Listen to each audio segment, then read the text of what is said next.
చిన్నపిల్లల్లో తరచుగా సంభవించే నరాల సంబంధిత సమస్యలపై చర్చించడానికి ఈరోజు మనతో ఉన్నారు డాక్టర్ పి నటరాజ్ గారు.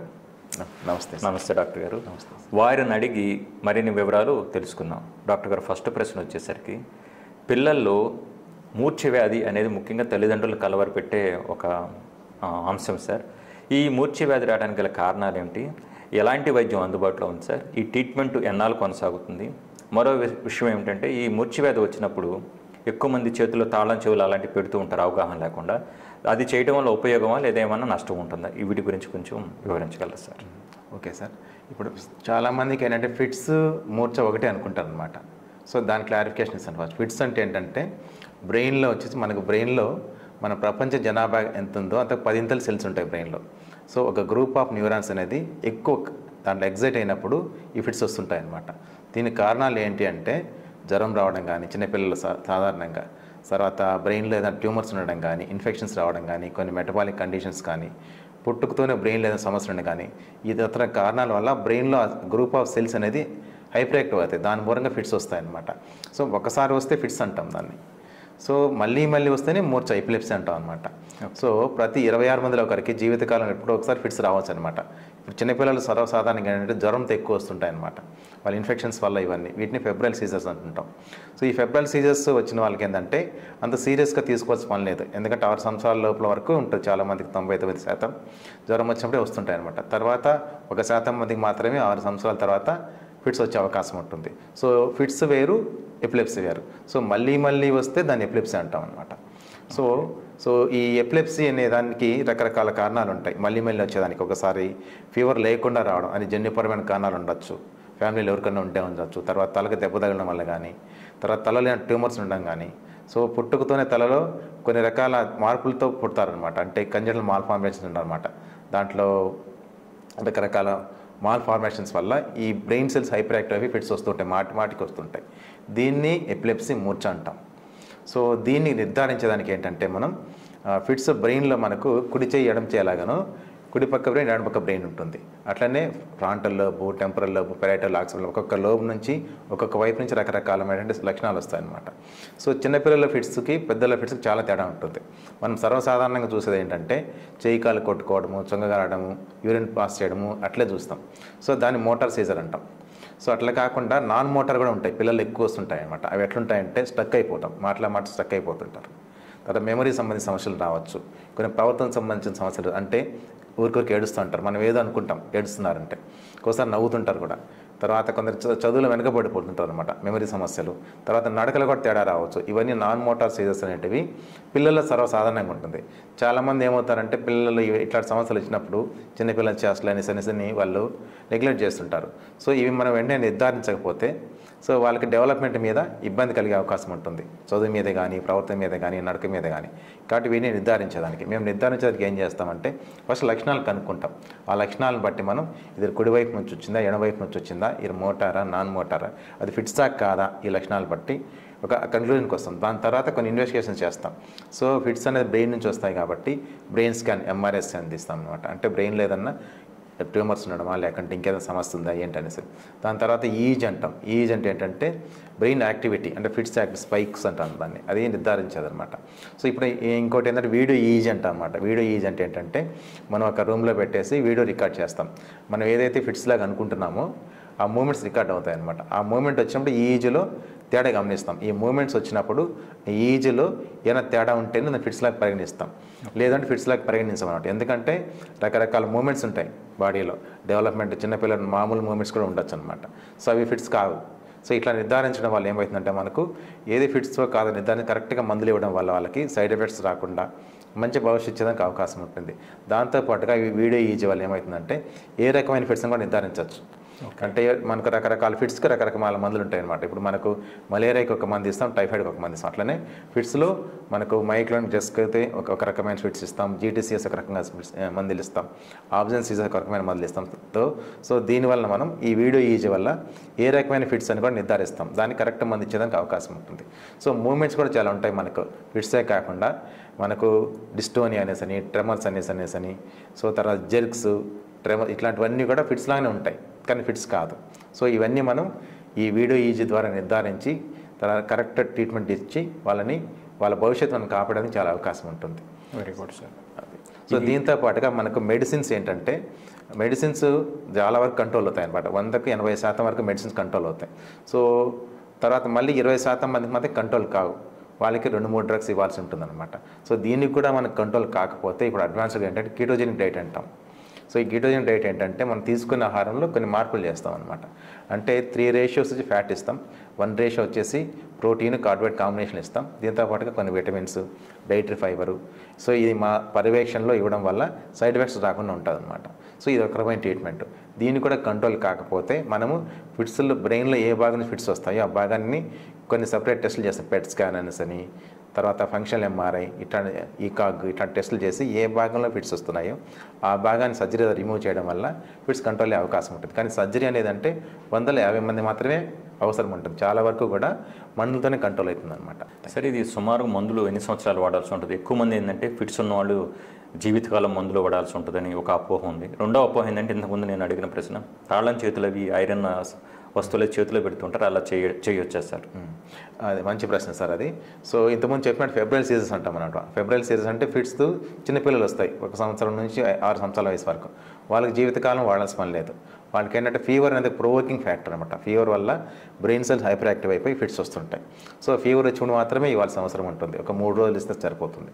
వాళ్ళకి లైఫ్ లాంగ్ అవసరం లేదు. అది కూడా ఫిట్స్ వచ్చినప్పుడు 3 రోజులు ఇచ్చి అది 6 సంవత్సరాల వయసు వరకే ఇస్తే సరిపోతుంది. కొందరికి ఇట్లా ఫీవర్ లేకుండా అన్ప్రొవోక్డ్ అంటాం, దానికి బ్రెయిన్ సెల్స్ అవే ఏదైనా ట్యూమర్స్ కానీ ఇంకా ఇతర జెనెటిక్ కారణంగా వచ్చినప్పుడు వాళ్ళకి ఆ మందులు ఇచ్చి మనం సో కంట్రోల్ చేస్తాం. ఇప్పుడు ఫిట్స్ ఈ రోజు వచ్చినాయి, సో మనకు 2 రకాల మందులు పెట్టాము, కంట్రోల్ అయింది. అప్పటి నుంచి ఒక మినిమం 2 years కంటిన్యూ చేయాలన్నమాట. ఓకే, రెగ్యులర్గా కంటిన్యూ చేయాలి. సో 2 సంవత్సరాల తర్వాత మనం స్లోగా 3 నెలల నుంచి 6 నెలల వరకు తగ్గించుకుంటూ వస్తామన్నమాట. ఓకే. సో తర్వాత మీరు అడిగింది తాళం చేతిలో పెట్టడం అనేది ఏంటంటే దానివల్ల తగ్గిపోదు. ఫిట్స్ ఏంటంటే మన డ్యూరేషన్ అనేది ఏంటంటే ఒకరికి 2 సెకండ్లే ఉండొచ్చు, కొందరికి హాఫ్ అన్ అవర్ కూడా ఉండొచ్చు. దాని టైం ప్రకారం బ్రెయిన్ సెల్స్ ఏవైతే ఎంతసేపు హైపర్ యాక్టివ్ అవుతాయో అంతసేపు మనకి ఫిట్స్ ఉంటాయన్నమాట. ఇప్పుడు మనకి ఆప్షన్ సీజర్ ఉంటుంది, స్టక్ అయిపోతారు పిల్లలు. అదేంటే అవి ఏంటంటే ఒక 10 సెకండ్లు మాత్రమే ఉంటాయి. దానికి ఫిట్స్ మన చేతులు తాళాలు పెట్టినా పెట్టకపోయినా దాని డ్యూరేషన్ ఎంతవరకు ఉంటుందో అంతవరకే ఉంటుంది. అట్లా కొన్ని మైగ్లోన్ చేస్తుంటాయి, కొన్ని ఉండేటువంటి వస్తువులు పడిపోతుంటాయి అన్నమాట. సో అవన్నీ ఏంటంటే 1 సెకండ్ 2 సెకండ్స్ ఉంటాయి. సో కొందరికి ఏంటంటే స్టేటస్ ఎపిలెప్టికస్ అంటాం, అది ఏంటంటే కంటిన్యూస్గా హాఫ్ అన్ అవర్ ఉంటుంది. సో ఈ డ్యూరేషన్ బట్టి ఫిట్స్ తగ్గుతాయి తప్పనిచ్చి ఈ చేతులు తాళాలు పెట్టడం వల్ల తగ్గవు. ఓకే సార్, మరో పేరెంట్స్ని ఇటీవల బాగా ఇబ్బంది పెడుతున్న విషయం ఏంటంటే తమ పిల్లలకి మాటలు రావటం ఆలస్యం అవుతుందని, లేదా మాట్లాడినా కూడా అరకొరగా మాట్లాడుతున్నారు, పూర్తిగా ఫ్రీగా మాట్లాడలేదు అనేది ఎక్కువ వింటున్నాం పేరెంట్స్ నుంచి. దీనికి గల కారణాలు ఏంటి సార్? మరి దీనికి ఏ విధమైన ట్రీట్మెంట్ అందుబాటులో ఉంది సార్? సో మనకు బిడ్డ పుట్టిన తర్వాత బ్రెయిన్ డెవలప్మెంట్ అనేది 80% ఉంటుంది అనమాట. కడుపులో పడినప్పటి నుంచి ఫస్ట్ 1 year వరకు చాలా ఫాస్ట్గా ఉంటుంది. సో ఈ బ్రెయిన్ డెవలప్మెంట్ ప్రాసెస్లో మనం చాలా మైల్ స్టోన్స్ చూస్తాం. సో ఫస్ట్ పుట్టిన వెంటనే ఒక 3 months కల్లా మెడనెలు పెడతారు, తర్వాత 5 months కల్లా బోర్లో పడతారు అనమాట. సో 8 monthsకి కూర్చుంటారు, 9 monthsకి నిలబడతారు, పాకడం 10 months చేస్తారు, 1 yearకి నడుస్తారు. అట్లనే మాట కూడా ఈ బ్రెయిన్ డెవలప్మెంట్ ప్రాసెస్లో ప్యారలల్గా మాట కూడా వస్తుందన్నమాట. ఫస్ట్ కూయింగ్ అంటారు, తర్వాత ఒక లెటర్ మాట్లాడతారు, మా దా అనేసి 1 yearకి, ఒక 13 monthsకి అమ్మ నాన్న అంటారు. ఇవన్నీ బ్రెయిన్ డెవలప్మెంట్లో భాగం అనమాట. సో ఈ మాటలు రాకపోవడానికి కారణాలు ఏంటంటే ఈ బ్రెయిన్ డెవలప్మెంట్లో సమస్య ఉంటుంది. కడుపులో ఉన్నప్పుడే తల్లికి బ్రెయిన్ డెవలప్మెంట్ సంబంధించిన సమస్యలు రావచ్చు. అదేంటంటే తల్లికి ఏదైనా బీపీ ఉండడం వల్ల కానీ, షుగర్ ఉండడం వల్ల కానీ, థైరాయిడ్ వల్ల కానీ, ఇంకేదైనా ఇన్ఫెక్షన్స్ రావడం వల్ల కానీ, సో డెలివరీ అప్పుడు ఏదైనా సమస్యలు రావడం వల్ల కానీ, సో ఈ బ్రెయిన్ డెవలప్మెంట్ ప్రాసెస్ డిఫెక్ట్ ఉంటుంది అనమాట. ఫిట్స్ రావడం కానీ, సో కొన్ని జెనెటిక్ కారణాల వల్ల కూడా వాళ్ళకు తక్కువ బరువుతో పుట్టడం కానీ, తర్వాత బ్రెయిన్ చిన్నగా ఉండడం, మైక్రోసెఫాల్ అంటాం, ఈ ఇతర కారణాల వల్ల ఈ మాట లేట్గా రావడం జరుగుతుంది. ఇప్పుడు ఇంకోటి ఏంటంటే పుట్టిన తర్వాత సో ఇద్దరు పేరెంట్స్ బిజీగా ఉండడం వల్ల, పిల్లలతో కమ్యూనికేషన్ సరిగా లేకపోవడం వల్ల, స్టిమ్యులేషన్ లేకపోవడం వల్ల కూడా మాట లేటుగా వచ్చే అవకాశం ఉంటుంది. ఎగ్జాక్ట్లీ. సో దీన్నంతా మనం గుర్తుంచుకోవాలి. సో ఇది బ్రెయిన్ డెవలప్మెంట్ ప్రాసెస్, అలాంటి స్టిమ్యులేషన్ లేకపోవడం వలన అని మనం గుర్తించి దాన్ని మనము ఎర్లీగా ఇంటర్వెన్షన్ చేయాలన్నమాట. సో ఎర్లీగా ఇంటర్వెన్షన్ చేయడం వల్ల వాళ్ళకి డెవలప్మెంట్ అనేది త్వరగా మనం బాగా చేసిన అవకాశం ఉంటుంది. ఎందుకంటే 80% డెవలప్మెంట్ ఫస్ట్ 1 yearలో ఉంటుంది. సో ఈ టైంలో ఏమి ఇన్సల్ట్ కాకుండా చూసుకోవాలి, స్టిమ్యులేషన్ తక్కువ కాకుండా చూసుకుంటే వాళ్ళకి ఈ డెవలప్మెంట్స్ నడవడం కానీ, మాట్లాడడం కానీ ఇవన్నీ కూడా సరైన వయసులో మనకు చేసేదానికి అవకాశం ఉంటుంది. Correct sir. మాకు తెలిసిన ఒక బాబు సింగపూర్లో ఉన్నాడు సార్. వాళ్ళ ఒక బాబు పుట్టారు.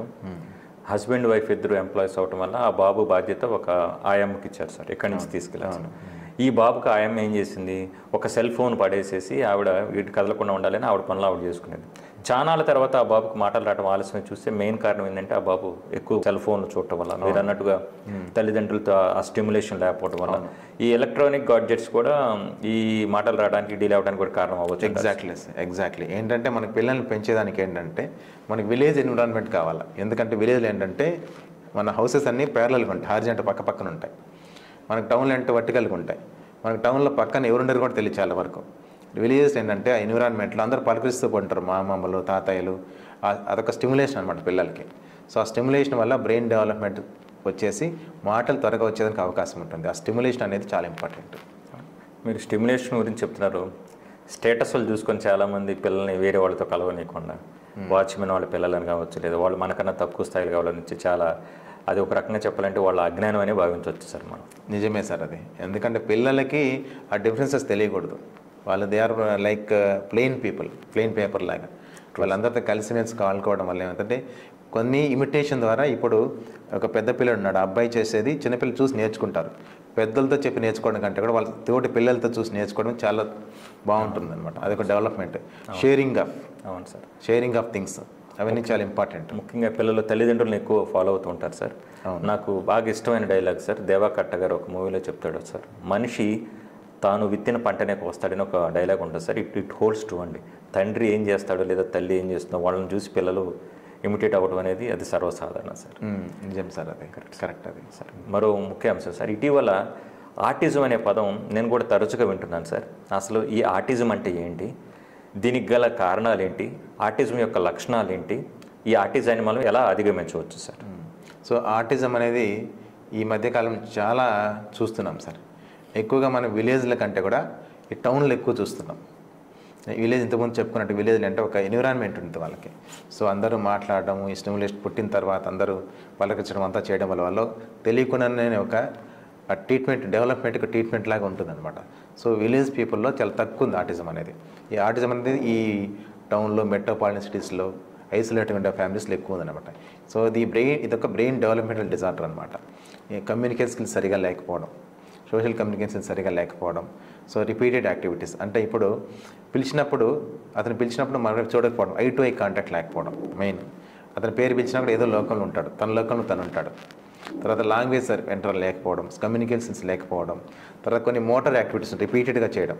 వాళ్ళు ఏంటంటే ఇప్పుడు కూర్చుంటే వెళ్ళేసి ఫ్యాన్ స్విచ్ ఆన్ చేయడము, ఆపేయడము, ఇట్లా చేయడము, తర్వాత డిఫరెంట్ పొజిషన్స్లో ఉండడము, ఇట్లా చేయి కొట్టడము, కాలు కొట్టడము, తర్వాత గట్టిగా అరవడము, రిపీటెడ్గా పాటలు పాడడము, సంబంధం లేని పాటలు పాడడము, ఇట్లా రిపీటెడ్గా ఉంటాయి. సోషల్ కమ్యూనికేషన్ స్కిల్స్ సరిగా లేకపోవడం అనేది మెయిన్ సమస్య దాంట్లో లక్షణం అనమాట. సో దాన్ని ఆటిజం అంటాం. అది మనం ఎర్లీగా గుర్తించగలగాలి. ఎర్లీగా 1 year లోపల కూడా గుర్తించవచ్చు మనం. ఇంతకుముందు డెవలప్మెంటల్లో మనకి ఎట్లా ఉంటుందో, మనకు మన వైపు పిలిస్తే చూడడం కానీ, ఐ టు ఐ కాంటాక్ట్ లేకపోవడము, తన మదర్ని రికగ్నైజ్ చేయలేకపోవడము, సో మాటలు సరిగా లేకపోవడం, ఇట్లాంటివన్నీ మనం 1 year లోపల గుర్తించగలిగితే దాన్ని వెంటనే మనం అసెస్మెంట్ చేసి ఇల్లీగల్ ఇంటర్వెన్షన్ చేయొచ్చు. సో దానికి కారణాలు ఏంటి అంటే జెనెటిక్ కారణాలు అనమాట. సో చాలా వరకు కరెక్ట్ కారణం తెలియదు, కానీ ఒక డెవలప్మెంటల్ డిజార్డర్. మనం ఎక్స్టెన్సివ్గా ఇన్ని టెస్ట్లు చేసినా కూడా, ఒక జెనెటిక్ టెస్ట్ చేసినా కూడా 100లో 15% మందికి మాత్రమే పలానా జీన్స్ వల్ల తెలుస్తుంది. చాలా వరకు కారణం తెలియదు. సో దీనికంతా ట్రీట్మెంట్ ఏంటంటే మనం ఇంటర్వెన్షన్స్ చేయాలి. వాళ్ళకి ఏంటంటే I to eye contact, cognitive therapy, behaviour therapy చేయాలి. సో తర్వాత పాజిటివ్ రీఎన్ఫోర్స్మెంటు, వాళ్ళకి షెడ్యూల్ ప్రకారం ఈ పనులు చేయాలని చెప్పడము. దీనివల్ల ఏంటంటే వాళ్ళ కమ్యూనికేషన్ స్కిల్స్ డెవలప్ అవుతాయి. సో ఒక రకమైన డైట్ కూడా అనమాట, బ్రెయిన్ డెవలప్మెంట్ సంబంధించి కొంచెం డైట్ అంటే మనకు డ్రై ఫ్రూట్స్ కానీ, తర్వాత సీజనల్ ఫ్రూట్స్ కానీ, మంచి ప్రోటీన్ ఫుడ్ ఇవ్వడం. దీనివల్ల కూడా బిహేవియర్లో మార్పులు సంభవించి మంచిగా అయ్యే అవకాశం ఉంటుంది. ఎక్కువ ఏజ్ గ్రూప్ పిల్లలు ఈ ఆటిజం సమస్యలు వస్తాయి సార్? ఎక్కువ మనకు మాటలు వచ్చే టైంలోనే మనకు ఎక్కువ గమనిస్తుంటాం సార్ ఎక్కువగా. సో 1 year 1.5 yearకే మనకు తెలిసిపోతుంది. కొంచెము పేరెంట్స్, కొంచెము అవేర్నెస్ ఉన్న పేరెంట్స్కి, టీచర్స్ ఎక్కువ తెలుస్తుంది అనమాట. వాళ్ళకి తన లోకల్ తను ఉంటారు అనమాట. మనం ఇంతమంది ఉన్నా కూడా పిలిచిన పలకుండా అదేదో ఆయన పనులు చేసుకుంటూ ఏదో బొమ్మ పెట్టుకొని చేస్తూ ఉంటారు అనమాట. సో ఇది ఎక్కువగా మనం 1.5 year నుంచే గమనించగలం. కొంచెం పేరెంట్స్ అవేర్నెస్ ఉన్నట్లయితే, లేదంటే 3 yearsకు అనుకుంటాం.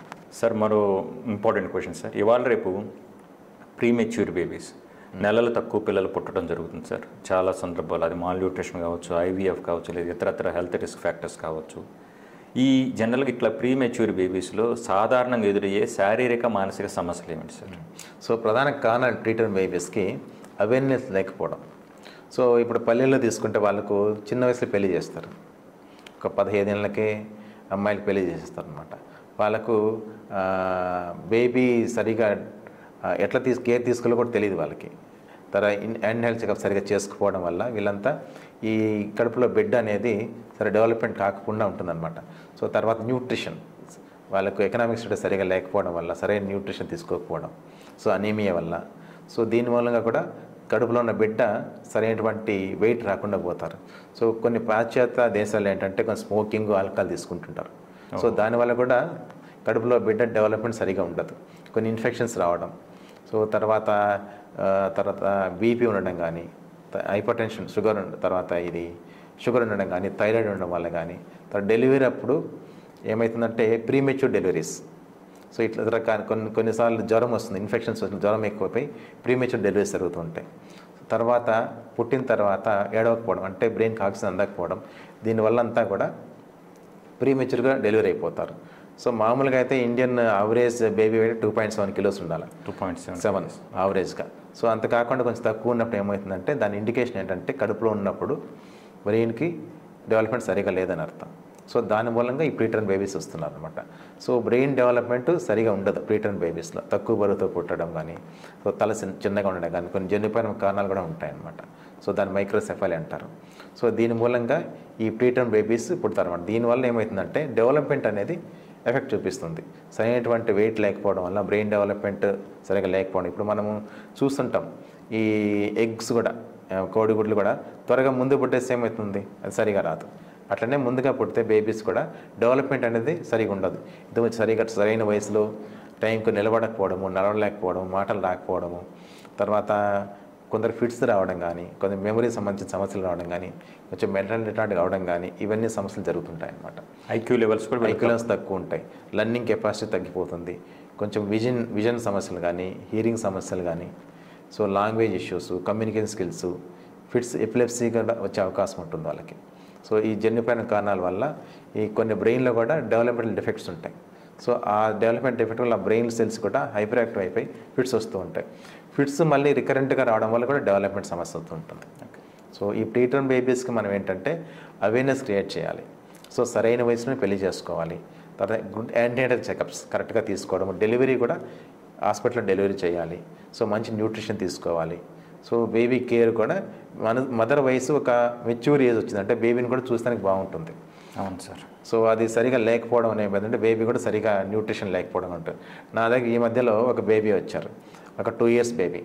చూస్తే అంతా బాగుంది, ఏంటి అంటే మదర్ పట్టించుకోవట్లేదు, అంటే ఆ అమ్మాయికి అంత ఏజ్ లేదు, బేబీని చూసి కేర్ తీసుకునే అంత లేదు. చిన్న వయసులో పెళ్లి చేశారు, 15 ఏళ్ళ వయసులో.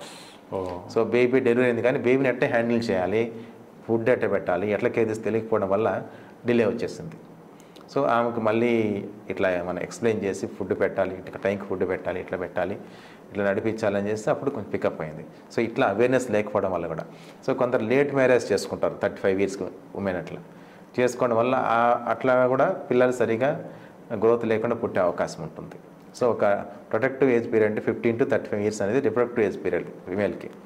సో ఒక మెచ్యూరిటీ రావాలని 21 yearsకి మ్యారేజ్ చేసుకోగలిగితే వాళ్ళు ఒక మెచ్యూరిటీ వస్తుంది పిల్లల్ని క్యారీ చేయడానికి, వాళ్ళని కేర్ తీసుకునేదానికి. అప్పుడు ఈ ప్రీటర్మ్ డెలివరీస్ మనం నివారించేదానికి అవకాశం ఉంటుంది. ముఖ్యంగా సార్ విలేజెస్లో రూట్ కాజ్ చూస్తే కనుక చాలామంది పేరెంట్స్లో ఒక అభద్రతా భావం ఉంటుంది. తండ్రికి ముఖ్యంగా ఎక్కడ ఊళ్ళో ఎవరో హార్ట్ అటాక్తో ఒక ఆయన చనిపోతాడు, ఈయనకు భయం పట్టుకుంటుంది, నాకు కూడా ఏమైనా ఇద్దాం, ముందు నా బాధ్యత తీర్చుకోవాలి. ఆడపిల్లకి ముందు పెళ్లి చేసి పంపించడమే బాధ్యతగా భావిస్తున్నారు సార్. ఇక్కడే సమస్య మొదలవుతుంది. చిన్న వయసులో చేయటం, లేదా మంచి సంబంధం వచ్చిందని, ఆ వచ్చినోడికి 10 ఎకరాలు ఉందని, రాజధానిలో 2 ఎకరాలు ఉంది, ఈగోలే కానీ ఆ పిల్లకి చదువు చెప్పించి 21 ఏళ్ళకి పెళ్లి చేద్దామని, అది విలేజెస్లో అవగాహన ఎక్కువ రావాలి సార్. ఇది నా కళ్ళతో చాలామంది. నిజం సార్, అది నిజం. ఒక వయసు వచ్చిన తర్వాతనే పెళ్లి చేస్తే ఏమిటంటే ఆ బాడీ పరిపక్వత కూడా ఉమెన్కి రావాలి. ఎందుకంటే ఒక బేబీని క్యారీ చేసుకునే దానికన్నా శరీర ఆకృతి కూడా రావాలి, కెపాసిటీ, బ్రెయిన్ మెచ్యూరిటీ రావాలి. అప్పుడే తను చూసుకుంటుంది, బేబీని కూడా చూసుకుంటుంది. అవును సార్. సో అటువంటిప్పుడు త్వరగా పెళ్లి చేయడం వలంటే ఆమె కేర్ తీసుకోలేదు, బేబీని కేర్ తీసుకో, ఇద్దరికి ఇబ్బంది అవుతుంది. అవును సార్. సార్ ఒకప్పుడు నేను చదువుకునేటప్పుడు డిజిటల్ అంటే మాకు క్యాల్కులేటర్ దొరికితే గొప్ప. బట్ నేటి డిజిటల్ యుగంలో చాలామంది పిల్లలు జ్ఞాపక శక్తి సమస్యలతో సతమతం అవుతూ చదువుల్లో సంధ్యలు ఎటు లేవు, బుద్ధులు ఎటు నేర్పట్లేదు, చదువుల్లో కూడా రాణించలేకపోతున్నారు సార్. దీన్ని మనం ఎలా పరిగణించాలి సార్? నిజం సార్. ఫస్ట్ మీరు సంధ్య అని చెప్పారు కాబట్టి నేను కూడా చాలా గమనిస్తుంటాను. చాలామంది పిల్లలు నా దగ్గరికి వస్తుంటారు. వాళ్ళ కార్పొరేట్ స్కూల్లో చదివిన పిల్లలు, బాగా పేరెంట్స్ కూడా మళ్ళీ హైలీ ఎడ్యుకేటెడ్ ఫ్యామిలీస్. వాళ్ళు మాట్లాడినప్పుడు ఏం పేరు బాబు అంటే కూడా వాళ్ళు నిలబడుకోవడం చేత రాదు. చేతులు మనమైతే ఆ కాలంలో చేతులు కట్టుకొని పెద్దవాళ్ళంటే నిలబడేవాళ్ళం. నిలబడుకొని కుదురుగా నిలబడలేరు. పేరు అడిగితే కూడా ముందు ఒక ప్రిఫిక్స్ సఫిక్స్ కూడా ఏమి ఉండదు అనమాట. ఏదో చెప్పడం కూడా అంత రెక్లెస్గా అట్లా ఉన్నారు పిల్లలు. సో దీనికి ఈ జ్ఞాపక శక్తి సమస్యల కారణం అదొకటి. అయితే సంధ్య గురించి చెప్తే, చదువు గురించి చెప్పాలంటే మెమరీ ఇష్యూస్ ఏంటంటే ఇప్పుడు 3 ఫ్యాక్టర్స్ తీసుకోవాలి మనం దాని గురించి. ఫస్ట్ ఏంటంటే ఆరోగ్య సంబంధించిన సమస్యలు అనమాట. నరాలకు సంబంధించి ఏదన్నా ఉండొచ్చు. మనకు మెమరీ అనేది బ్రెయిన్ డెవలప్మెంట్ సంబంధించింది. సో చిన్నపిల్లలు ఏంటంటే కొన్ని ఫిట్స్ వచ్చి ఉండొచ్చు. సో దాని మూలంగా కూడా జ్ఞాపకశక్తి సమస్యలు రావచ్చు. ఫిట్స్ అంటే కొన్ని ఆబ్సెన్సీస్ అంటాం మనం. అవి మనకు చిన్నగా వచ్చిపోతుంటాయి, స్టక్ అయిపోవడం, రోజుకు 100 అట్లా కూడా వస్తుంటాయి. ఎక్కువ అది టీచర్లు గమనిస్తూ ఉంటారు. సో ఫిట్స్ రావడం వల్ల ఏమవుతుందంటే జ్ఞాపకశక్తి సమస్యలు వచ్చే అవకాశం ఉంటుంది. సో దాంతోపాటుగా థైరాయిడ్ సమస్యల వల్ల కానీ. సో ఇప్పుడు పల్లెల్లో ఎక్కువ తీసుకుంటే వాళ్ళకి అవగాహన లేకపోవడం వల్ల అనీమియా అనమాట, సరైన పోషకాహారం లేకపోవడం వల్ల కూడా ఈ జ్ఞాపకశక్తి సమస్యలు రావచ్చు. తర్వాత వైటమిన్ డి తగ్గి ఉండడం. సో ఇవన్నీ మనకు ట్రీటబుల్ కండిషన్స్ అనమాట. సో తర్వాత యాంగ్జైటీ ఉంటుంది పిల్లలకి. కొందరికి ఏంటంటే భయపడుతుంటారు పాపం, తెలిసినా కూడా చెప్పలేకపోతుంటారు. ఒక హెజిటేషన్ ఉంటుంది, ఒక తెలిసిన ఆన్సర్ కూడా చెప్పలేకపోతుంటారు. యాంగ్జైటీ, సైకలాజికల్ సమస్యలు ఉంటాయి. తర్వాత రెండో సమస్య ఏంటంటే స్కూల్ ఫ్యాక్టర్స్ అనమాట. స్కూల్లో ఏంటంటే స్ట్రిక్ట్గా ఉంటారు కొందరు స్టూడెంట్స్. కొన్ని పాలసీస్, స్కూల్ పాలసీలు, వాళ్ళకి కొంచెం 5 నిమిషాలు లేట్ అయినా పనిష్మెంట్ ఇవ్వడము, వాళ్ళకు భయపెట్టడము. కొందరు టీచర్లు కొన్ని సబ్జెక్ట్స్లో కొన్ని స్ట్రిక్ట్గా ఉండడం వల్ల పిల్లలు కూడా భయపడుతుంటారు. కొన్ని మ్యాథ్స్ కానీ కొందరు సాధారణంగా అందరు స్టూడెంట్స్ ఒకలాగా ఉంటారు. ఒకరు మ్యాథ్స్లో పూరుగుంటారు, ఒకరు సైన్స్లో పూరుగుంటారు. సో దాంతో పాటుగా కొందరు టీచర్లు అన్ఫార్చునేట్గా ఎవరన్నా స్ట్రిక్ట్గా ఉండాలంటే ఇంకా భయపడిపోతుంటారు. సో దానివల్ల కూడా ఈ మెమరీ అనేది ఎఫెక్ట్ అయిపోతుంది. అవును సార్. ఇట్లా తర్వాత మూడో ఫ్యాక్టర్ అంటే ఫ్యామిలీ ఇష్యూస్. అన్ఫార్చునేట్గా ఇప్పుడు డైవర్సెస్ ఎక్కువ అవ్వడం వల్ల, సింగిల్ మదర్, సింగిల్ పేరెంట్ ఉండడం వల్ల అది కూడా వాళ్ళ మానసిక సమస్యకి కారణమైపోతుంది. వాళ్ళకు సరైనటువంటి ఫోకస్ పెట్టలేకపోతున్నారు పిల్లలు. సో ఈ కారణాల వల్ల ఏంటంటే వాళ్ళకి జ్ఞాపకశక్తి అనేది ఇబ్బందిగా ఉంటుంది. సో ఇప్పుడుండేది ఏంటంటే టెలిఫోన్ ఎక్కువ చూడడం వల్ల ఏమవుతుందంటే వాళ్ళకి ఈ మెమరీ మనకి కన్సాలిడేట్ కాకుండా పోతుంది. మెమరీ మనకి ఏంటంటే immediate memory, short term, long term memory అంటాం. సో మనం ఏదన్నా మనం రిపీటెడ్గా చేయడం వల్ల ఏమవుతుందంటే కన్సాలిడేట్ అవుతుంది మెమరీ, క్రానిక్ మెమరీగా మారిపోతుంటుంది. సో ఈ మెమరీకి ఏంటంటే మనకు స్లీప్ అవసరం. సో ఈ గాడ్జెట్ ఎక్కువ చూడడం వల్ల వాళ్ళకు ఐ స్ట్రెయిన్ అయిపోయి, నిద్ర తక్కువ అయిపోయి ఈ మెమరీ అనేది కన్సాలిడేట్ కాకపోవడం జరుగుతుంది. సో క్రానిక్ మెమరీగా ఉండలేకపోతుంది. సో ఈ గాడ్జెట్స్ వల్ల. సో ఈ మెమరీ ఒక్కటే కాకుండా వాళ్ళకి హెడ్ఏక్ రావడము, కంటి చూపు సమస్యలు రావడము, ఈ బిహేవియర్ ఇష్యూస్ ఎర్లీగా ఇప్పుడు ఇంతకుముందు చెప్పుకున్నట్టు ఆటిజంలో ఇది కూడా ఒక బిహేవియర్ ఇష్యూస్ వస్తాయి. ఎక్కువసేపు మొబైల్ చూడడము, ఎన్విరాన్మెంటల్ స్టిమ్యులేషన్ లేకపోవడం వల్ల, గాడ్జెట్స్ ఉండడం వల్ల ఈ బిహేవియర్ ఇష్యూస్, మెమరీ ఇష్యూస్, ఈ ఇతరత సమస్యలు వస్తూ ఉన్నాయన్నమాట. సో ఈ మెమరీని పెంపొందించడం మనం ఏం చేయాలంటే ఇంతకుముందు ఫ్యాక్టర్స్ ఏమైనా మన ఆరోగ్య సమస్యలు ఉన్నాయా, అనీమియా ఉందా, వైటమిన్ డి తక్కువ ఉందా, తర్వాత ఇంకా వాళ్ళకి థైరాయిడ్ సమస్యలు ఏమున్నాయా, ఇంకేదన్నా మనకు క్రానిక్ డిసీజెస్ ఏదన్నా గుండె సంబంధిత సమస్యలు కానీ, కిడ్నీ సమస్యలు కానీ. కొందరికి ఇప్పుడు మనం చిన్నపిల్లలకు షుగర్ వస్తుంటుంది. ఆ షుగర్ వల్ల కూడా వాళ్ళకి వీక్నెస్ అయిపోయి ఎక్కువ యూరిన్ పోవడం వల్ల సో వీక్నెస్ అయిపోయి దాని మీద కూడా మనకు స్కూల్కి సంబంధించిన ఫెయిల్యూర్స్ వస్తూ ఉంటుంది అనమాట. నరాలకు సంబంధించిన ఫిట్స్ రావడం కానీ, సో బిహేవియర్ సమస్యలు, కొన్ని యాంగ్జైటీ, మానసిక సమస్యలు, ఇంతకుముందు ఫ్యామిలీ సమస్యలు, వీటన్నిటి మనం కూర్చోబెట్టుకొని కారణం ఏంటి అనేసి అని మెడికల్ ట్రీట్మెంట్ ఇచ్చేసి తర్వాత స్కూల్కి వెళ్ళి మనం సంప్రదించాలి. సార్ ఇవాళ రేపు వ్యాక్సిన్ అందుబాటులో ఉన్నా కూడా మెనింజైటిస్, మెదడువాపు జబ్బు అని తరచుగా వింటున్నాం. చాలామంది పిల్లలు ప్రాణాలు కూడా కోల్పోతున్నారు సార్. అసలు ఇది తొలి దశలో ఎలా గుర్తించాలి? ఒకవేళ తొలి దశలో గుర్తిస్తే కనుక ప్రాణాపాయం నుంచి బయటపడవచ్చు సార్. ఇండియాలో చాలా వరకు కూడా ఏంటంటే చాలా వరకు జబ్బులు 50% ఏంటంటే మనకు అవగాహన లేకపోవడం వల్ల రావడం. ఏంటంటే పరిసరాలు శుభ్రంగా ఉంచుకోకపోవడం. చాలామంది నేను చూస్తుంటాను పిల్లలు గోళ్ళు పెంచుకొని ఉంటారు అనమాట. సో ఆ గోళ్ళు పెంచుకోవడం ఏంటంటే వాళ్ళు అట్లే లోపలికి తినడం వల్ల కొన్ని ఇన్ఫెక్షన్స్ వచ్చి బ్రెయిన్కి వెళ్తుంటాయి. సో దాన్ని న్యూరోసిస్టిక్ సర్కోస్ అంటారు, నులి పురుగులు అంటారు అనమాట. సో బ్రెయిన్కి వెళ్ళిపోయి దాని ద్వారా మనకు ఫిట్స్ రావడం కానీ తర్వాత వీక్నెస్ రావడం కానీ జరుగుతుంటుంది. సో తర్వాత ఎన్విరాన్మెంట్ ఎఫెక్ట్, సో చుట్టూ పరిసరాలు శుభ్రంగా లేకపోవడం, దోమలు పెరిగి దోమకాటు వల్ల, సో ఇట్లాంటివన్నీ బ్రెయిన్ ఇన్ఫెక్షన్స్ జరుగుతూ ఉంటాయి. సో ఇవన్నీ మనం కంట్రోల్ చేసుకోవచ్చు. మనం తినే ఆహారం కానీ చుట్టూ పరిసరాలు కానీ మన శరీర శుభ్రత కానీ సరిగా ఉండడం వల్ల ఇన్ఫెక్షన్స్ రాకుండా కంట్రోల్ చేసుకోవచ్చు. వన్స్ ఈ ఇన్ఫెక్షన్స్ రక్తం ద్వారా బ్రెయిన్కి వెళ్ళినప్పుడు బ్రెయిన్ ఇన్ఫెక్షన్స్ జరుగుతూ ఉంటాయి. సో బ్రెయిన్ ఇన్ఫెక్షన్స్ లక్షణాలు ఏంటి అంటే తలనొప్పి రావడం కానీ, తర్వాత ప్రవర్తన సంబంధించిన సమస్య, డల్ అయిపోవడం లేదంటే హైపర్ యాక్టివ్ అయిపోవడం, సో ఫిట్స్ రావడం, కొందరికి వీక్నెస్, స్ట్రోక్ కూడా వస్తూ ఉంటుంది. ఇవన్నీ మనం వితిన్ 24 hours లోపల జ్వరంతో పాటుగా హెడ్ఏక్, వీక్నెస్, ఆల్టర్డ్ సెన్సోరియం అంటే ಮತ್ತೆ ఈ ప్రవర్తన సంబంధించిన సమస్య వచ్చిందంటే మనం దాన్ని బ్రెయిన్ ఇన్ఫెక్షన్గా పరిగణించాలన్నమాట. సో దాన్ని ఎట్లా నిర్ధారించాలంటే ఈ లక్షణాలు వచ్చినప్పుడు మనం ఇంకేదైనా సమస్యలు ఉన్నాయా, నెక్ రిజిడ్ అంటాం, నెక్ పట్టేసినట్టు ఉంటుంది. సో దాంతోపాటుగా మనం ఈ కంట్లో కొంచెం వ్యాపిలేయడం అంటాం అనమాట, వాపు రావడం కానీ. సో దీన్ని నిర్ధారించేదానికి ఏంటంటే బ్రెయిన్ ఎంఆర్ఐ తీసినప్పుడు బ్రెయిన్లో నీరు చేరిందా, తర్వాత వెన్నుపూసలో నీరు తీస్తాం అనమాట. ఇన్ఫెక్షన్ చేసి ఏం ఇన్ఫెక్షన్ తెలుసుకోవాలి మనం, ఇది వైరలా, బ్యాక్టీరియలా, ఫంగలా, ట్యూబర్క్యులోసిస్ అనేసి అది నిర్ధారించిన తర్వాత కరెక్ట్ ట్రీట్మెంట్ ఇవ్వడం వల్ల, ఎర్లీగా ఇంటర్వెన్షన్ ఇవ్వడం వల్ల ఏమవుతుందంటే మనం మరణాన్ని నివారించవచ్చు. సో బ్రెయిన్ ఇన్ఫెక్షన్ అనేది చూస్తుంటాం మీరు, జనరల్ ఎన్సెఫలైటిస్ వల్ల చాలామంది పిల్లలు ఎపిడెమిక్ వచ్చి చనిపోయారు చాలామంది. సో వీటన్నిటిని మనం ఎర్లీగా గుర్తించి వాళ్ళకి సరైన ట్రీట్మెంట్ ఇవ్వడం వల్ల ఈ మరణాన్ని నివారించవచ్చు. దాంతోపాటుగా ఈ బ్రెయిన్ ఇన్ఫెక్షన్స్ వల్ల కాంప్లికేషన్స్ ఉంటాయి ఫ్యూచర్లో. కొందరికి ఎపిలెప్సీగా రావచ్చు, కొందరికి స్ట్రోక్ వీక్నెస్ రావచ్చు, కొందరికి హెడ్ఏక్ రావచ్చు, తర్వాత కొందరికి చేయగల సచ్చు ఉండొచ్చు. ఇట్లా రకరకాల సమస్యలు కూడా నివారించవచ్చు. కొందరికి మెమరీ ఇష్యూస్ రావచ్చు. సో వీటన్నిటిని మనం చాలా వరకు మన పరిసరాలని, మనం తినే ఆహారాన్ని, నీటిని శుభ్రంగా ఉంచుకోవడం వల్ల ఇవన్నీ నివారించవచ్చు. సో తర్వాత ఏదైనా లక్షణాలు అంటే వెంటనే గుర్తించి అడ్మిట్ చేసుకొని వాళ్ళకు ఐసీయూలో అడ్మిట్ చేసుకోవాలన్నా లేకుంటే వాళ్ళు అడ్మిట్ చేసుకోవాలన్నా ట్రీట్మెంట్ సరైన ట్రీట్మెంట్ ఇవ్వడం వల్ల వాళ్ళని మనం భావి భారత పౌరులుగా తీర్చిదానికి అవకాశం ఉంటుంది. సార్ ఇప్పుడు మనం షెడ్యూల్ ప్రకారం వ్యాక్సిన్ తీసుకుంటే కనుక మెనింజైటిస్ను పూర్తిగా అధిగమించవచ్చు సార్? తీసుకున్న వాళ్ళకి రాకుండా ఉండే అవకాశం ఎక్కువ ఉంటుంది?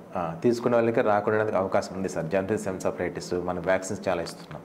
సో దానివల్ల మనకు దాదాపు తగ్గించే అవకాశం ఉంది.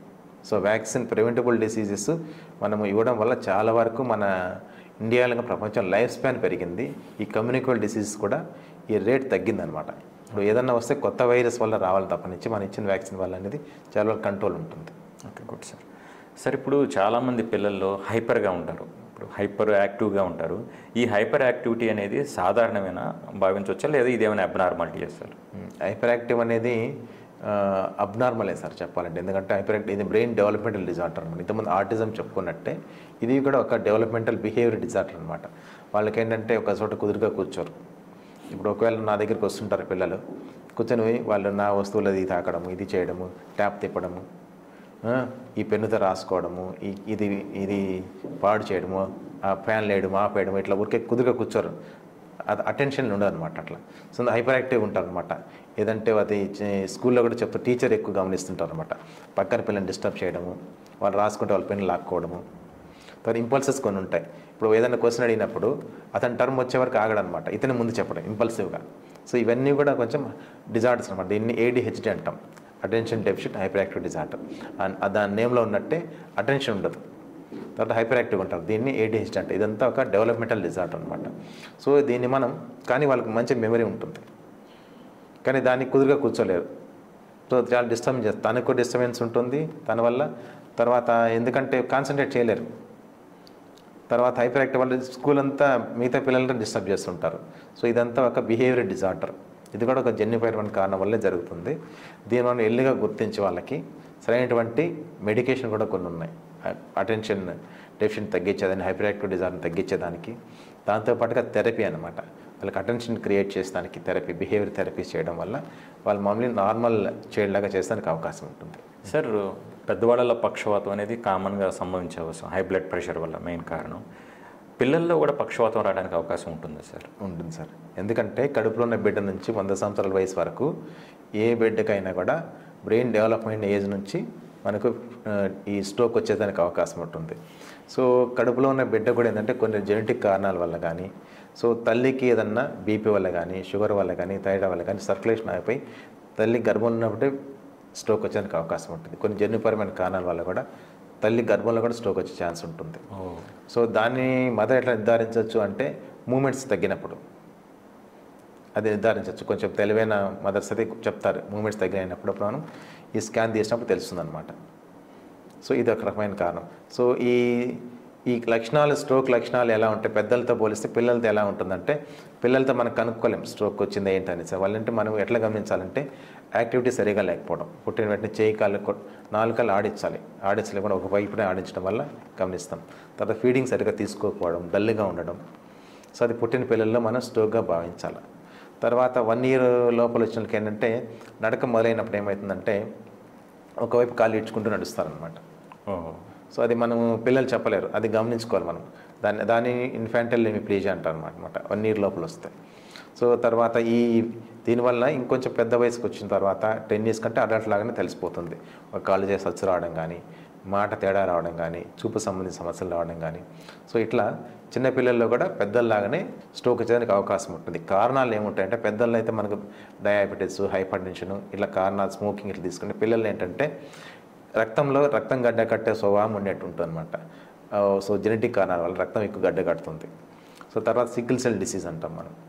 సో ఇది తర్వాత ఈ కంజనల్ హార్ట్ డిసీజ్, గుండె సంబంధించిన సమస్యలు, గుండెలో హోల్ ఉండడం వల్ల ఈ గుండె నుంచి బ్రెయిన్కి వెళ్ళి కొంచెం బ్లడ్ క్లాట్ అవుతుంది. ఇటంతా కూడా ఇస్కెమిక్ స్ట్రోక్ అంటాం, బ్రెయిన్లో రక్తం గడ్డగట్టడం. ఇంకోటి ఏంటంటే హెమరేజిక్ స్ట్రోక్ అంటాం, అంటే రక్తనాళాలు లీక్ అవుతాయి. సో ఈ రక్తనాళాలు వీక్గా ఉన్నప్పుడు అన్యూరిజమ్స్ అంటాం, గాలి బుడగల్లాగా వీక్ ఉంటాయి ఒక్కొక్క ఏరియాస్లో బ్రెయిన్లో. సో ఆ వీక్ అవడం వల్ల రక్తం లీక్ అయిపోయి బ్లీడింగ్ జరుగుతుంటుంది. సో దానివల్ల కూడా ఈ స్ట్రోక్ వచ్చే ఛాన్స్ ఉంటుంది. సో ఈ ఇస్కెమిక్ స్ట్రోకు, హెమరేజిక్ స్ట్రోక్ ఇవన్నీ కూడా పెద్దలలాగానే పిల్లలు రావచ్చు. కారణాలు వేరుగుంటాయి, లక్షణాలు వేరుగుంటాయి. ఈ జెనెటిక్ కారణాలు కానీ, తర్వాత రక్తం గడ్డగట్టడం కానీ, కంజనల్ హార్ట్ డిసీజ్ కానీ, సికిల్ సెల్ డిసీజ్ వీటన్నిటి కూడా మనం బ్లడ్ టెస్ట్లు, ఎంఆర్ఐ యాంజియో, జెనెటిక్ టెస్ట్ చేసి వాళ్ళకి సరైనటువంటి కారణం కనుక్కొని ట్రీట్మెంట్ ఇవ్వడం వల్ల వాళ్ళు వెంటనే మనం ఈ స్ట్రోక్ నుంచి లాంగ్ టర్మ్ కాంప్లికేషన్స్ రాకుండా మనం నివారించడానికి అవకాశం ఉంటుంది. గోల్డెన్ అవర్ అని చెప్పుకుంటారు కదా sir, at the earliest treatment తీసుకుంటే కనుక long term complications, early intervention. ఎందుకంటే చిన్నపిల్లలు ఎదిగే బ్రెయిన్ అనమాట.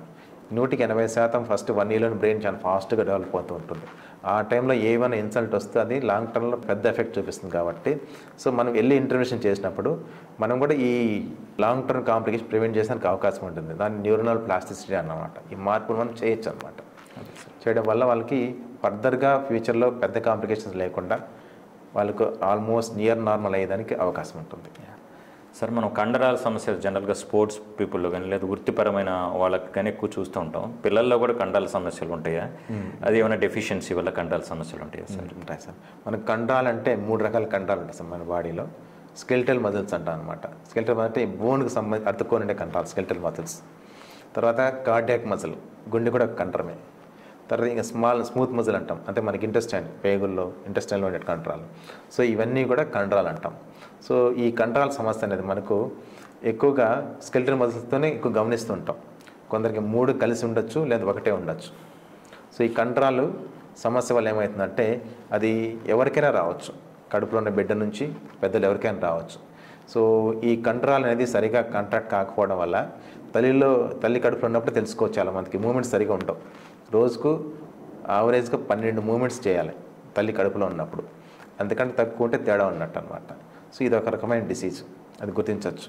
సో డెలివరీ తర్వాత యాక్టివిటీ లేకపోవడం, డల్గా కాళ్ళు సచ్చుగా పడిపోవడం, తర్వాత ఈ డెవలప్మెంట్ ఆఫ్ మైల్ స్టోన్స్ అంటే మెడ నిలబెట్టడం కానీ, కూర్చోవడం కానీ, నడక లేకపోవడం కానీ, అట్లా ఈ కండరాల సమస్యలు అనమాట. కానీ కంజెంటల్ మయోపతిస్ అంటాం. సో కొందరికి ఒక వయసు వచ్చిన తర్వాత కండరాల సమస్య బయటపడుతుంది అనమాట. అంటే నిలబడి తర్వాత సరిగా నడకలేకపోవడం, కూర్చొని లేకపోవడం, స్టెప్స్ ఎక్కి దిగడం లేకపోవడం, తర్వాత కొందరు ఆ వయసు పిల్లలతో కలిసి ఆడుకోలేకపోవడం, ఎందుకంటే వర్కింగ్ కెపాసిటీ లేకపోవడం వాళ్ళకి. సో ఇవన్నీ సమస్యలు అనమాట. వాళ్ళకి కూర్చొని లేకపోవడం, పరిగెత్తడము, స్పోర్ట్స్లో వెనకపడిపోవడం, ఇవన్నీ కండరాలకు సంబంధించిన సమస్యలు. సో కొందరికి ఎక్సర్సైజ్ ఇంటాలరెన్స్ ఉంటుందన్నమాట. కొందరికంటే కొంతసేపు పరిగెత్తి తాగిపోతుంటారు. అవి మెటబాలిక్ కండిషన్స్. అదేంటంటే కొన్ని మైటోకాండ్రియల్ డిజార్డర్స్ వల్ల కానీ, కొన్ని మనకు మెటబాలిజం, మనకంటే శక్తి కావాలంటే మనకు గ్లూకోజ్ నుంచి కానీ, ఫ్యాట్స్ నుంచో, లిపిడ్స్ నుంచో రావాలి. సో ఇవంతా మనకు ఎనర్జీ కన్వర్ట్ అవ్వాల్సి ఉంటుంది. సో ఈ కన్వర్ట్ అయ్యేదానికి సంబంధించిన ఎంజైమ్స్ డిఫెక్ట్ ఏదైనా ఉన్నప్పుడు వాళ్ళు వర్కింగ్ కెపాసిటీ ఉండదు. ఓకే. సో ఈ మెటబాలిక్ డిఫెక్ట్స్ అంటాం వీటిని, glycogen storage disorders, Pompe's disease, lipid metabolism, ఇవన్నీ కూడా మనకు ఈ స్టోర్ హౌస్ అనమాట. వీటి నుంచి మనకు ఇన్స్టెంట్గా ఎనర్జీ కావాలి. ఇట్లాంటి సమస్యలు ఉంటాయన్నమాట వాళ్ళు. సో ఈ కారణాలు ఏంటి అంటే కంజెంటల్ మయోపతిస్. పుట్టుక మనకు బిల్డింగ్కి మనకు ఎట్లా మెటీరియల్ ఎంత అవసరమో మన మజిల్లో కూడా అన్ని ప్రోటీన్స్ ఉంటాయన్నమాట. సో ఈ డిఫెక్ట్ ఏదైనా ఉన్నప్పుడు మజిల్ అనేది సరిగా డెవలప్ అయి ఉంటుంది. సో దానివల్ల ఈ పుట్టుక నుంచి ఆ సమస్యలు వస్తూ ఉంటాయన్నమాట. ఈ డెవలప్మెంట్ మైల్స్టోన్స్ రావచ్చు. తర్వాత మస్కులర్ డిస్ట్రోఫీస్ అంటారు, కొన్ని ఈ డెవలప్ అయిన కొంత డీజనరేట్ అవుతూ ఉంటాయి. సో దానివల్ల కూడా ఈ సమస్యలు రావచ్చు. ఇంతమంది మైటోకాండ్రియల్ డిజార్డర్స్, మనకి ఎనర్జీకి కన్వర్ట్ కాకపోవడం కానీ, కొన్ని ఆటోఇమ్యూన్ డిసీజ్ ఉంటాయి. సో ఈ మయోసైటిస్ అంటాం. సో దాని మూలంగా కూడా కంట్రోల్ వీక్ అయిపోతుంటాయి, కొన్ని ఆటోఇమ్యూన్ డిసీజ్. సో ఇట్లా ఈ రకాల కారణాల వల్ల ఈ కండరం అనేది తన పని తను చేసుకోలేకపోవడం వల్ల వీక్ అయిపోయి వాళ్ళు నిలబడము, నడవడము, పరిగెత్తడము, స్పోర్ట్స్లో వెనకపడిపోవడం జరుగుతుంటుంది. దీనికంతా మనం ఇన్వెస్టిగేషన్స్ చేయాల్సి ఉంటాయి. కండరంలో సిపికే అంటాం, కండరం నుంచి ఒక ప్రోటీన్, అది ఒకసారి ఎలివేట్ అవుతుంటుంది.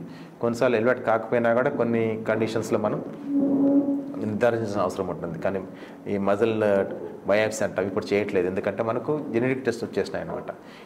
ఈ కంట్రోల్ వీక్నెస్ ఉన్న వాళ్ళకి ఈ లక్షణాలు బట్టి జెనెటిక్ టెస్ట్ చేస్తే ఈ ఫలానా కారణం అని తెలిసిపోతుంది మనకి. Very good sir. తర్వాత కొన్ని ఎక్సర్సైజ్ ఇంటాలరెన్స్ అంటే ఇప్పుడు ప్రోటీన్ డిఫెక్ట్, మెటబాలిజం డిఫెక్ట్ ఉన్నప్పుడు కూడా దానికి సంబంధించి మనం ఈ ఎనర్జీ సంబంధించి వాళ్ళకు డైట్ అది ఇవ్వడం వల్ల కూడా దీని నుంచి మనం నివారించవచ్చు. సో తర్వాత ఫిజియోథెరపీ, వీక్నెస్ ఏదైనా ఉన్నప్పుడు ఈ కంట్రోల్స్ మన శక్తిని ఇచ్చేదానికి ఫిజియోథెరపీ చేయడం వల్ల, స్ట్రెంథెన్ చేయడం వల్ల కూడా ఇట్లాంటి సమస్యలకు మనం ఈ మయోపతి అంటారు దీన్ని, మనకు ట్రీట్మెంట్ వల్ల కొంచెం బెటర్ లైఫ్ ఇచ్చేదానికి అవకాశం ఉంటుంది. Exactly sir. సార్ మీ విద్యార్హత వచ్చేసి MD/DM న్యూరాలజీ, ముఖ్యంగా మరి neurology in pediatrics added advantage sir. So మన నటరాజ్ హాస్పిటల్ నందు పిల్లలకు సంబంధించిన ఎలాంటి నరాల సమస్యలకు వైద్యం అందుబాటులో ఉంది సార్? ఎక్కువగా మనకి ఏంటంటే ఫిట్స్, ఎందుకంటే ఫిట్స్ అనేది మనకు చాలామందికి అవగాహన లేదు. ప్రతిసారి వాళ్ళు చేతులు తాళాలు పెట్టుకోవడము, లేదంటే తాయితులు వేసుకోవడము, మంత్రాలు చేసుకోవడము, తర్వాత అన్క్వాలిఫైడ్ డాక్టర్స్ దగ్గరికి వెళ్ళడము. ఎందుకంటే పీడియాట్రిక్ న్యూరాలజీ అనేది చాలా సపరేట్ సబ్జెక్ట్. అది చిన్నపిల్లల్లో అవగాహన అనేది చాలా అవసరం. వాళ్ళు చెప్పరు, దాన్ని అర్థం చేసుకొని మనం గుర్తించాల్సిన అవసరం ఉంటుంది. పీడియాట్రిక్ న్యూరాలజీ అనేది సపరేట్ సబ్జెక్టు. మేము మొట్టమొదటిసారిగా వీడియో ఈజీ స్టార్ట్ చేస్తామన్నమాట. ఈ వీడియో ఈజీ అనే ఉపయోగం ఏంటంటే ఈ ప్రతి మూమెంట్స్ ఫిట్స్ కాదు. సో ఇది ఫిట్సా కాదని నిర్ధారించి, ఫిట్స్ అయితేనే మనం మందులు ఇవ్వాలి. దాంతోపాటుగా ఏ రకమైన ఫిట్స్ అని నిర్ధారించి కరెక్ట్ ట్రీట్మెంట్ ఇచ్చేయడం వల్ల ఏమవుతుందంటే వాళ్ళకి ఎగ్జాక్ట్ మెడిసిన్ ఇచ్చి వాళ్ళకి ఫ్యూచర్లో వాళ్ళ డెవలప్మెంట్ కానీ చదువు మీద సమస్యలకి ఇబ్బంది లేకుండా జరగడానికి అవకాశం ఉంటుంది. సో దీంతో పాటుగా మనం ఎదుగుదల సమస్యలు, సరైనటువంటి వయసులో మెడలు పెట్టకపోవడం కానీ, తర్వాత నడకలేకపోవడం, మాటలకు సంబంధించి లేకపోవడం కానీ, వీటికంటే మనం ఎక్కువ ట్రీట్మెంట్ ఇస్తుంటాం. దీంతోపాటు నరాలకు కంట్రోల్ సమస్యలు, తర్వాత చూపు సంబంధించిన సమస్యలు, జ్ఞాపకశక్తికి సంబంధించిన సమస్యలు, తలనొప్పికి. సో దీంతో పాటుగా బిహేవియర్ ఇష్యూస్, ఆటిజం కానీ, ADHD కానీ, దీనికంతా మనం ట్రీట్మెంట్ ఇస్తుంటాం అన్నమాట. Okay, good sir. సార్ ఒకవైపు digital gadgets, social media, both husband wife working pattern ఉంది, జంక్ ఫుడ్స్ ఇంట్లో ఉండటమే మానేశారు చాలా ఇళ్లలో. సో ఇవన్నీ వీటి మధ్య పిల్లల చదువుల ఒత్తిళ్ళు, దీన్ని దృష్టిలో పెట్టుకొని తల్లిదండ్రులకి మీరు ఇచ్చే సలహాలు, సూచనలు ఏంటి సార్? సో మదర్ ఫాదర్ ఎంత బిజీ ఉన్నా కూడా ఒక fixed time, at least ½ an hour to 1 hour అన్నా పిల్లలతో కలిసి కూర్చొని వాళ్ళతో ఆడుకోవాలి, వాళ్ళతో కలిసి తినాలి, వాళ్ళతో చదివించాలి. సో ఈ 3 ఫ్యాక్టర్స్ చాలా ఇంపార్టెంట్ అనమాట. దీనివల్ల చాలా బెనిఫిట్స్ ఉన్నాయి. బాండింగ్ పెరుగుతుంది తల్లిదండ్రులు తర్వాత పిల్లల మధ్య, తన ఎమోషనల్ కాంటాక్ట్ పెరుగుతుంది. ఏమైనా సమస్యలు స్కూల్లో కానీ ఇక్కడ సమస్యలు ఉంటే వాళ్ళని డౌట్స్ నివృత్తి చేసేందుకు అవకాశం ఉంటుంది. తర్వాత ఈ కలిసి చదవడం వల్ల ఏమవుతుందంటే వాళ్ళకి లాంగ్వేజ్ స్కిల్స్, లర్నింగ్ కెపాసిటీ కూడా పెరుగుతుంది అనమాట. చదివి రాయడం వల్ల, చదివించడం వల్ల స్పీచ్ రావడం జరుగుతుంది. తర్వాత వాళ్ళ అలవాట్లు మార్చేదానికి అవకాశం ఉంటుంది. సో తర్వాత ఈ గాడ్జెట్స్, 4వ పాయింట్, గాడ్జెట్స్ ఎక్కువ రోజుకి ½ an hour కంటే ఎక్కువ ఇవ్వకూడదు వాళ్ళు. సో దాని మూలంగా ఏమవుతుందంటే గాడ్జెట్స్ ఎక్కువ ఇవ్వడానికి ఐ స్ట్రెయిన్ రావడం కానీ, మెమరీ సంబంధించిన సమస్యలు రావడం కానీ, స్లీప్ సరిగా లేకపోవడం కానీ జరుగుతుంది. సో స్లీప్ అనేది చాలా ఇంపార్టెంట్ ఆస్పెక్ట్ అనమాట. స్లీప్ వల్ల మనకు చాలా బెనిఫిట్స్ ఉన్నాయి. స్లీప్ అంటే ఏంటంటే ఏజ్ని బట్టి మనకు ఇప్పుడు పుట్టిన పిల్లలకి 18 to 20 hours స్లీప్ అవసరం. ఏజ్ పెరిగే కొద్దీ తగ్గుతూ వస్తుంది. ఒక చైల్డ్ ఒక 10 years లోపల పిల్లల కంటే మినిమం 8 hours స్లీప్ అవసరం, తర్వాత 6 hours అట్లా. సో ఈ స్లీప్ ఏమవుతుందంటే నిద్రపోవడం వల్ల ఎనర్జీ అనేది కన్జర్వ్ అయిపోతుంది, తర్వాత మెమరీ కూడా క్రానిక్ మెమరీగా మారిపోతుంటుంది. సో ఇవన్నీ మనకు స్లీప్ బెనిఫిట్స్. సో తర్వాత నిద్ర లేచిన తర్వాత మన పర్ఫార్మెన్స్, ఎగ్జిక్యూటివ్ ఫంక్షన్స్ బాగుంటాయి, క్వాలిటీ ఆఫ్ స్లీప్ ఉంటాయి. సో ఈ గాడ్జెట్స్ వల్ల ఏమవుతుందంటే ఈ స్లీప్ అనేది తగ్గిపోతుంది. స్లీప్ టైం మనం పడుకునే ముందు కూడా చాలామంది టీవీ చూడడం కానీ మొబైల్ చూడడం వల్ల స్క్రీన్ టైం పెరగడం వల్ల ఈ స్లీప్ తగ్గిపోతుంది. సో దీనివల్ల బిహేవియర్ ఇష్యూస్ వస్తాయి, తలనొప్పి వస్తుంది, మెమరీ ఇష్యూస్ వస్తాయి, బిహేవియర్ ఇష్యూస్ వస్తాయి, ఈ తర్వాత ఇవన్నీ చాలా ఫంక్షన్స్ ఉన్నాయి కాబట్టి సో పేరెంట్స్కి రిక్వెస్ట్ ఏంటంటే వాళ్ళకి అరగంట కంటే ఎక్కువసేపు ఇవ్వకూడదు పర్ డేకి. అవును సార్, అది చాలా ఇంపార్టెంట్. తర్వాత కలిసి ఆ అబ్బాయితో కలిసి కూర్చొని తినడం కానీ మాట్లాడడం కానీ చదివించడం చేయడం అనేది చాలా ఇంపార్టెంట్. ఇంకేదైనా సమస్యలు అంటే పిల్లల్లో వచ్చే సమస్యలకి ఏంటంటే చిన్నపిల్లల సమస్యలు అని కొట్టి పారేస్తారు చాలామంది. సో చాలా వరకు చిన్నపిల్లలు బిహేవియర్ సమస్యలన్నీ కూడా కొన్నిసార్లు ఫిట్స్ అయ్యేదానికి అవకాశం ఉంది. ఆటిజం ఉండొచ్చు, ADHD ఉండొచ్చు, కొంచెం యాంగ్జైటీ ఉండొచ్చు, చాలా రకరకాల కారణం. దీనివల్ల స్కూల్లో వెనకబడే సమస్య ఉంటుంది, సోషల్గా కూడా వాళ్ళు ఇబ్బంది పడే అవకాశం ఉంటుంది. సో కాబట్టి ఇట్లాంటి వాటిని వెంటనే గుర్తించి డాక్టర్ని సంప్రదించడం వల్ల ఈ సమస్యలు మనం ఎర్లీగా ఇంటర్వెన్స్ చేయడం వల్ల ఫ్యూచర్లో వాళ్ళని భావిభారత పౌరులుగా తీర్చేదానికి అవకాశం ఉంటుంది.